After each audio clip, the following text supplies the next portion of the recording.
শান্তাকারং ভুজগশয়নং পদ্মনাভং সুরেশম বিশ্বাধারং গগনসদৃশং মেঘবর্ণং শুভাঙ্গম লক্ষ্মীকান্तं কমলনয়নম যোগীভিঃ ধ্যানগম্যম বন্দে বিষ্ণুং ভবভয়হরং সর্বলোকৈকনাথম। আমরা ভগবান বিষ্ণুকে স্মরণ করছি, যিনি সমস্ত লোকের নাথ। তো লোক বলতে সাধারণত আমাদের এই তিনটিকেই বলা হয়, যে স্বর্গ, মর্ত আর পাতাল, এটি। কিন্তু আসলে এই মর্তলোকের নিচে 7টা এবং মর্তলোকের উপরে 7টা লোক আছে, যে মোট 14টি, এবং মর্তলোক নিয়ে 15টি।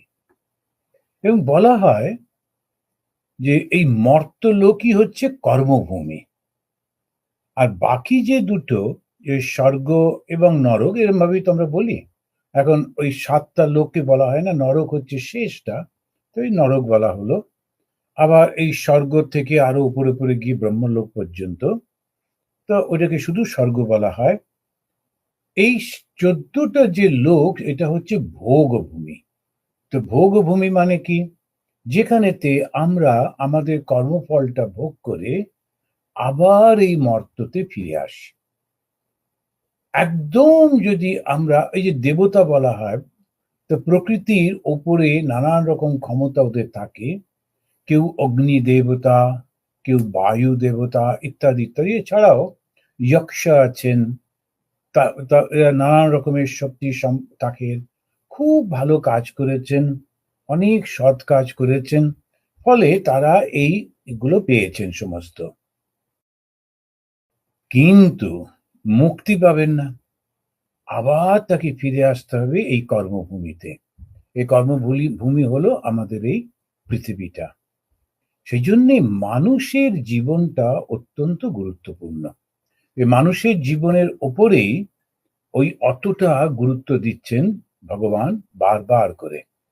তো তিনি বলছেন, এই মানুষের জীবন যখন পেয়েছো, সঙ্গে সঙ্গে যখন তোমার এই মানুষের জীবনটার মধ্যে মুক্তি পাওয়ার ইচ্ছা হয়েছে, মুমুক্ষুতা, ঈশ্বরকে জানার ইচ্ছা হয়েছে, এবং যদি আরো কপাল গুণে সৎ গুরুর আশ্রয় পেয়েছো, সে সদ্গুরুকে, যিনি আমাকে ঈশ্বরের পথে নিয়ে যান। অনেক রকমের গুরু আছেন, যারাই আমাদেরকে কিছু না কিছু শিক্ষা দেন, তা তো গুরু। কিন্তু সদ্গুরু হচ্ছেন তিনি, যিনি নিজে ঈশ্বরকে লাভ করেছেন এবং আনন্দে পরিপূর্ণ হয়ে তিনি কোনো কিছুর আকাঙ্ক্ষা না করে মানুষের কল্যাণের জন্য তাদেরকে ঈশ্বরের কাছে নিয়ে যাওয়ার চেষ্টা করেন। এই 3টি জিনিস, মনুষ্য জীবন, ঈশ্বর লাভের ইচ্ছা এবং ভালো সৎ গুরুর উপদেশ, এই 3টিকে বলা হচ্ছে। শঙ্করাচার্য তার সে বিখ্যাত গ্রন্থে বলছেন, বিবেক চূড়ামণি, যে এটা ভগবানের কৃপা ছাড়া পাওয়া যায় না। তো যারা পেয়েছেন তাদের এখন এটা আবার নষ্ট করা উচিত না।